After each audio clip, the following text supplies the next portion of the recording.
Précis de théologie ascétique et mystique de Tancret, deuxième partie, chapitre 2, page 462, les effets du péché mortel. Dieu a voulu que la loi eût une sanction, que le bonheur fût en fin de compte la récompense de la vertu et la souffrance le châtiment du péché. En voyant donc les effets du péché, nous pourrons juger dans une certaine mesure de sa culpabilité. Or, nous pouvons les étudier en cette vie ou dans l'autre. Pour nous rendre compte des redoutables effets du péché mortel en cette vie, rappelons-nous ce qu'est une âme en état de grâce. En elle habite la très sainte Trinité qui y prend ses complaisances et l'orne de ses grâces, de ses vertus et de ses dons. Sous l'influence de la grâce actuelle, ces actes bons deviennent des actes méritoires de la vie éternelle. Elle possède la sainte liberté des enfants de Dieu, participe à la force, à la vertu de Dieu et jouit à certains moments surtout d'un bonheur qui est comme un avant-goût du bonheur céleste. Or, que fait le péché mortel ? D'abord, il chasse Dieu de notre âme, et puisque la possession de Dieu est déjà une anticipation du bonheur céleste, sa perte est comme le prélude de la réprobation éternelle. Perdre Dieu, n'est-ce pas perdre en effet tous les biens dont il est la source ? Avec lui, nous perdons la grâce sanctifiante qui faisait vivre notre âme d'une vie semblable à celle de Dieu. C'est donc une sorte de suicide spirituel. Et avec elle, nous perdons ce glorieux cortège de vertus et de dons qui l'accompagnait. Si dans son infinie miséricorde, Dieu nous laisse la foi et l'espérance, ces vertus ne sont plus informées par la charité et ne sont là que pour nous inspirer une crainte salutaire et un désir ardent de réparation et de pénitence. En attendant, elle nous montre le triste état de notre âme et excite en nous des remords cuisants. Nous perdons aussi nos mérites passés, accumulés par des efforts nombreux. Nous ne pourrons les retrouver que par une laborieuse pénitence, et tant que nous demeurons en état de péché mortel, nous ne pouvons rien mériter pour le ciel. Quel gaspillage de biens surnaturels! Il faut y ajouter l'esclavage tyrannique que désormais le pécheur doit subir.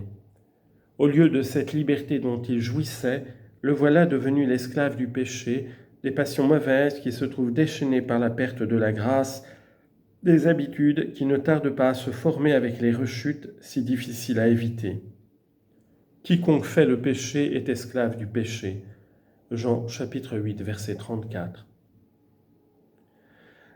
Alors s'affaiblissent graduellement les forces morales, les grâces actuelles diminuent, le découragement et parfois le désespoir surviennent.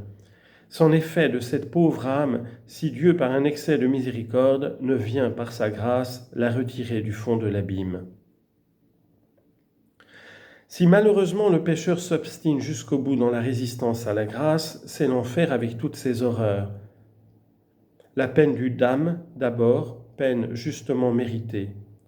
La grâce n'avait cessé de poursuivre le coupable, mais lui est mort volontairement dans son péché, c'est-à-dire volontairement séparé de Dieu.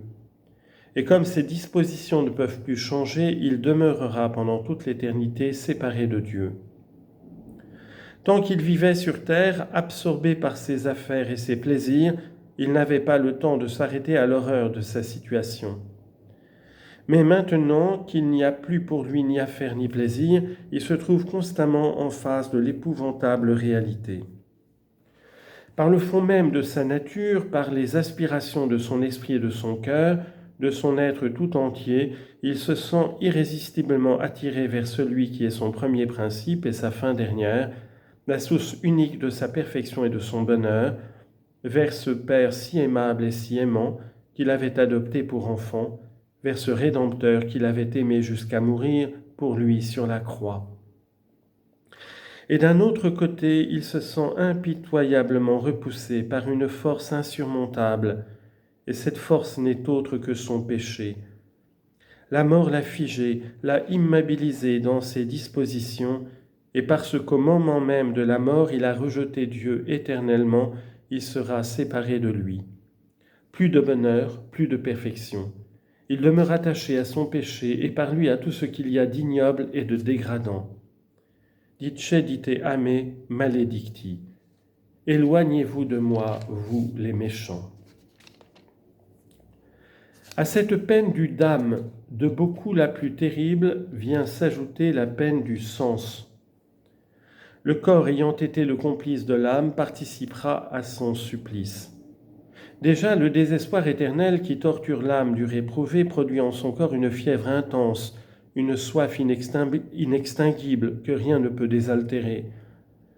Mais de plus, il y aura un feu réel, bien que différent du feu matériel que nous voyons sur terre, qui sera l'instrument de la justice divine pour châtier notre corps et nos sens. Il est juste en effet qu'on soit puni par où on a péché. Sagesse, chapitre 11, verset 17. Et puisque le réprouvé a voulu jouir d'une façon désordonnée des créatures, il trouvera en elles un instrument de supplice. Ce feu allumé et dirigé par une main intelligente torturera d'autant plus ses victimes qu'elles auront voulu jouir d'une façon plus intense des plaisirs mauvais. L'une et l'autre peine ne finira jamais, et c'est là ce qui porte à son comble le châtiment des réprouvés. Car si les moindres souffrances par le fait même de leur continuité deviennent presque intolérables, que dire de ces peines déjà si intenses en elles-mêmes qui après des millions de siècles ne feront que recommencer ? Et cependant Dieu est juste, Dieu est bon jusque dans les châtiments qu'il est obligé d'infliger aux damnés. Il faut donc que le péché mortel soit un mal abominable pour être puni de la sorte, le seul véritable et unique mal. Donc plutôt mourir que de se souiller d'un seul péché mortel. Et pour mieux réussir à l'éviter, ayons horreur aussi du péché véniel.